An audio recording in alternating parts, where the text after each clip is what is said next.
Well, we heard unequivocally not only from school board leaders and superintendents of school districts and chancellors from community colleges and CSU campuses, and of course from the UC system. And then we also had very significant representation from law enforcement as well, telling us how their budgets have been cut and cut and cut again, and that if there were to be a second round of upwards of $13–14 billion of cuts to our state budget as a result of our inability to extend current tax rates as the governor has proposed, that we would see a serious dismantling of local government, both in public safety and in education, which could be, dare I say, devastating.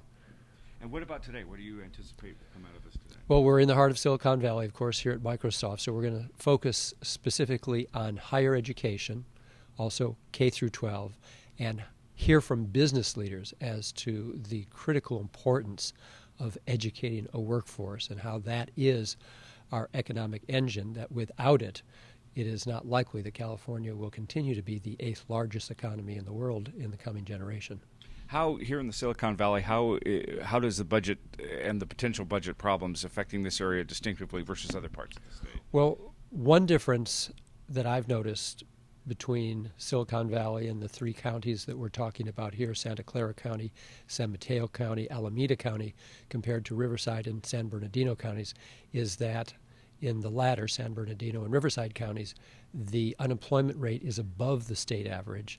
In these three counties, the unemployment rate is slightly below the state average. So folks are faring here a little bit well, but even at 10% or 9.5%, that's nothing to cheer about. So clearly the struggle of the Great Recession continues here, though somewhat more moderately than in the southeastern part of the state. Nonetheless, this is the world center for innovation and invention and intellectual activity, and the employment that follows from there. They're going to be telling us what it would result from, again, even deeper cuts to K through 12, which of course is the feeding ground for students leading to higher education. And we'll have President Udoff from UC system here to talk about the impact of the $500 million that UC has already had to experience in the first round of cuts that the legislature took in March, the potentiality of a second equally large cut if we don't have access to any additional revenue, what that would mean to the UC system. I asked you this question last week. I'll ask it again, just a different frame of reference here. What's significant about these hearings? Why take this on the road, so to speak? Well, a couple of points. Number one of the governor's main themes through his campaign and in his early months of his first term here is to bring government closer to the people. Well, that's in fact what we're doing. We are bringing the Senate Budget Committee to the people. First at Cal Poly in Pomona, here in Silicon Valley this week, and in Fresno next week. And so it's an opportunity for people, and I know it's in the middle of a workday, not everyone is able to come, but we had some hundreds of people last week. I'm sure we'll have the same this week. The idea is to bring the government out of Sacramento into the communities of California and to talk about the issue of the day, which is resolving our budget crisis. Obviously, you've heard about the potential extra $2 billion that could be found as a result of income tax and may show that and more. Does that change the nature, does that change the foundation of the debate, the dialogue here a little bit?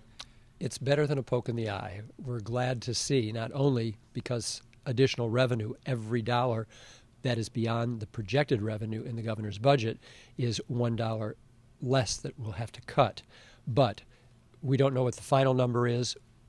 You have to keep it in context of the total budget. $2 billion in unexpected revenue is a good thing, but we don't know what the additional expenses might be as a result of additional caseloads for social service programs as a result of the recession. All of that will be revealed in the governor's May revision, which is around the middle of May. So at that point, we'll know if there's really still $2 billion or somewhat less as a result of additional expenditures, or maybe it'll even be more than that. So it's a little premature to say how much the reviving economy will mitigate the $14 billion hole that we're still looking at. But in any case, it's not the resolution. It may help us, but it's not the resolution itself.